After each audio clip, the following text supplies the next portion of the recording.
Can you guess what today is? Lucky Tuesday!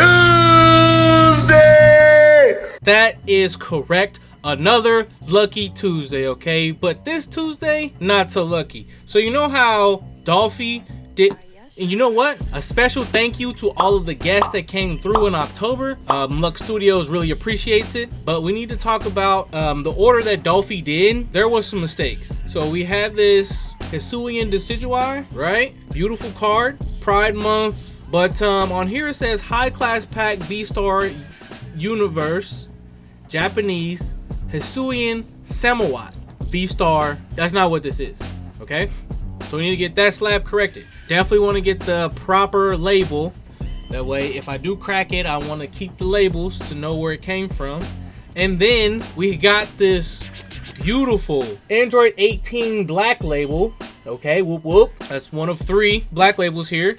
This says Android 18 Energy Wave, super rare. But this card clearly says on it, Android 18 helping her husband. No idea how they missed that. They must not do research over at Beckett. But this episode is not about harping on Beckett. I think we've done enough of that. I think they know where we stand. Now, I don't typically discuss fillers unless they are funny. But this One Piece fan letter episode, it's on a whole nother level. And it really confirms how I feel about Oda's writing. I've always felt that Oda could, if he wanted to, he could milk One Piece for as long as he wants. Actually, Oda could still write for One Piece even after the manga readers ruin what the One Piece is. So this fan letter episode puts it in perspective. This story is told through the eyes of a fan of Nami. I'm guessing this is a kid that was liberated by the Straw Hats. And they're writing a letter to express how one of the crewmates on the Straw Hats crew has helped them navigate the world. This fan has a huge love for Nami Swan because of the hope it brings to this fan. This fan is such a stan that they are dressed as Nami from the OG arc, Romance Dawn. And this fan is even privy to the meeting at Sabodi after the Straw Hats 2-year break. But that's not all. As this episode progresses, we start to see more and more stands of the Straw Hats.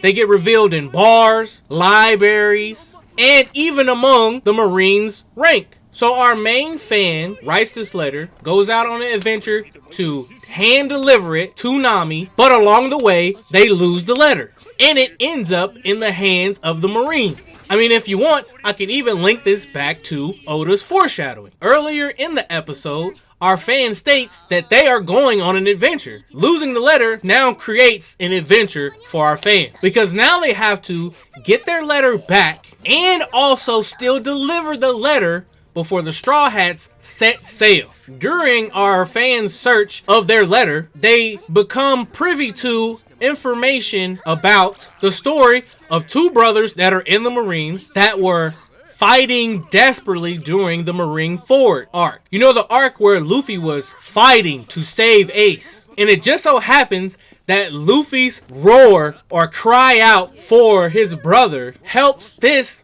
particular Marines muster up the courage to go back and save his own brother. You see, and it's stories like that that can keep One Piece alive, because so many people have been helped by the Straw Hats. And Oda could write a story just off that alone. Different perspective, different encounters, just like this fan letter highlighted. He could literally do a story inception. Not to mention, he could create sea shanties. You know how the pirates have all types of songs that they sing?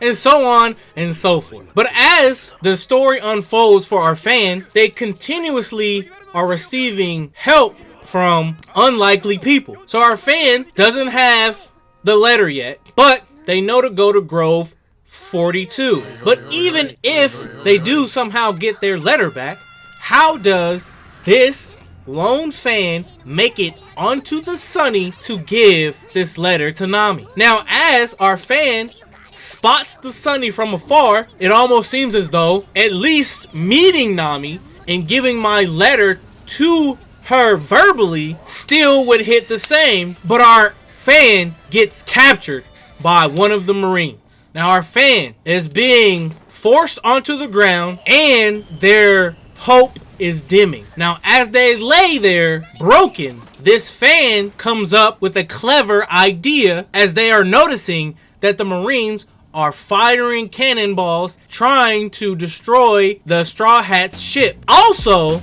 they know about the key card for the pirate destroying weapon that the Marines have developed, which, if you even think about that parallel, if this fan isn't there, do the Straw Hats make it off of Sabaody? And as luck would have it, these kids emerge out of nowhere, knocking over the Marines and freeing up our main fan. Then this brave little fan rushes over to the Marines that holds their letter and also the key card for this weapon that's being developed, steals their letter back, and goes on this wild running through the Marine ship, avoiding all of these Marines just to buy time for the Straw Hats to get back to the Sunny and to stop all the Marines from firing cannons at the Sunny at the same time. So this is a great distraction for the Straw Hat pirates